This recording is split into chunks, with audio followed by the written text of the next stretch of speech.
Good day.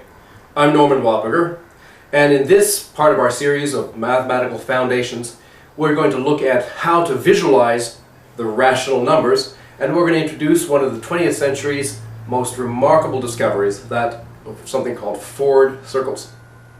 Okay, so we've introduced the rational numbers as pairs of integers, but we haven't explained how to visualize these things. So here's a very nice way of thinking about things. First of all, we start in the plane where we have an x-axis with integer values and a y-axis with integer values, and that allows us to identify a pair of integers with a point, one of these integer lattice points in the plane, and there are an infinite number of them. And here's the origin, and we imagine ourselves at the origin looking out at this integer lattice.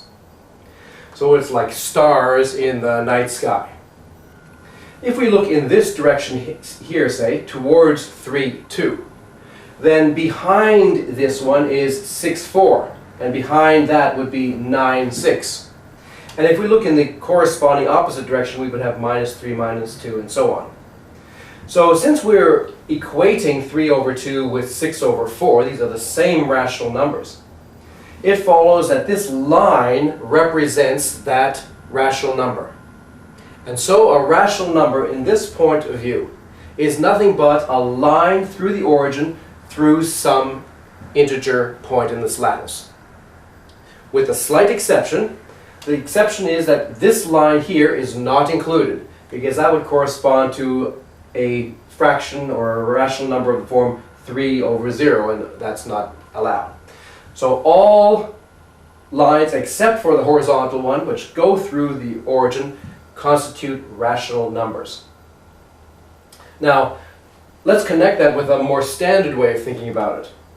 And we're looking here at the line where y is equal to 1. Okay, that's above the x-axis, a unit 1 above. And our line through 3, 2, which represents the rational number 3 over 2, intersects this red line in that point right there. That's the point whose x-coordinate is 3 over 2. In other words, where this line intersects the red line is where we usually think of the rational number as sitting on a number line. So in this formulation of things, we do not want this to be the rational number line. We rather want this line here, which is 1 up, to be the rational number line. So we think of this as being the integer number line, and we think of this as being the rational number line, and any rational number corresponds to a line, and that line intersects the red line somewhere, and that's the actual rational number in the usual sense represented by that line.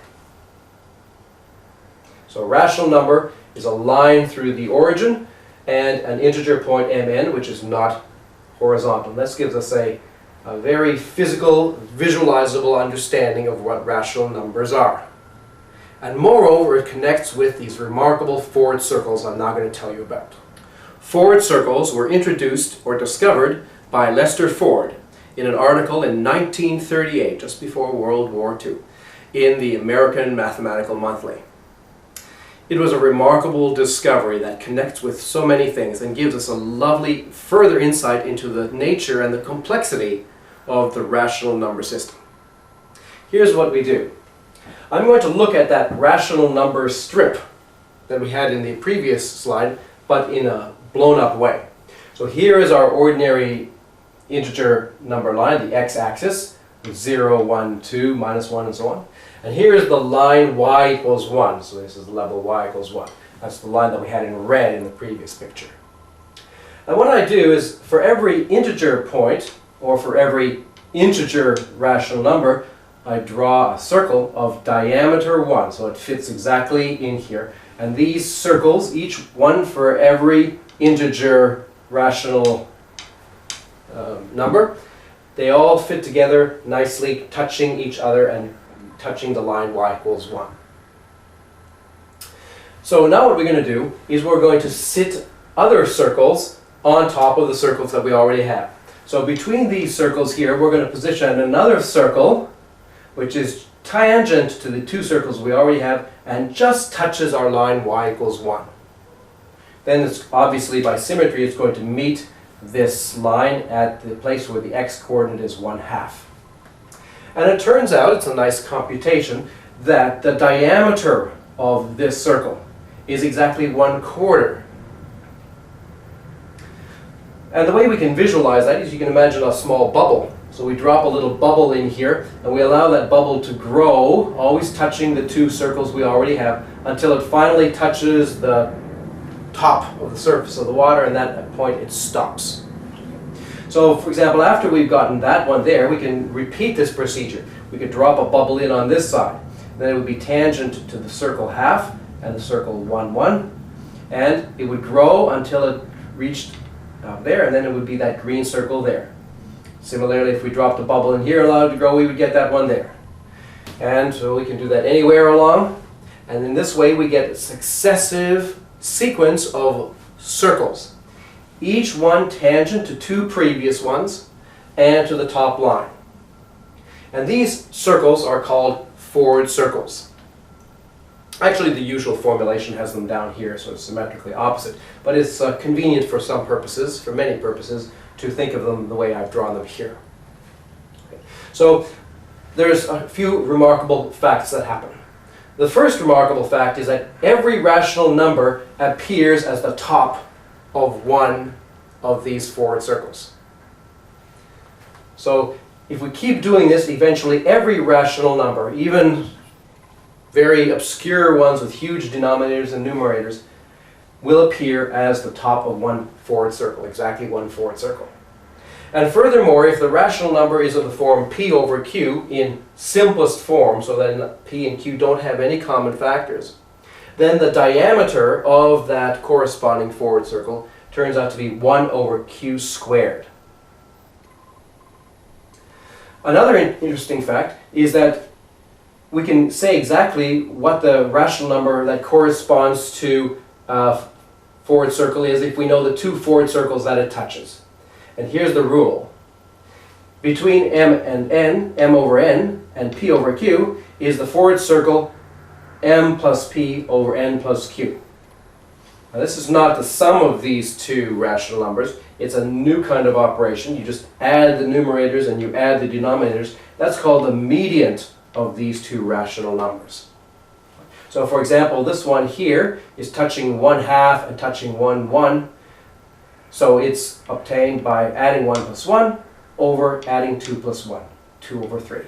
And this one here would be 2 plus 1 over 3 plus 1, that's 3 over 4. It's remarkable. And finally, two touching forward circles, for example, the one 2 over 3 and the one 3 over 4, have the property that when you look at these numbers, they have a special relation.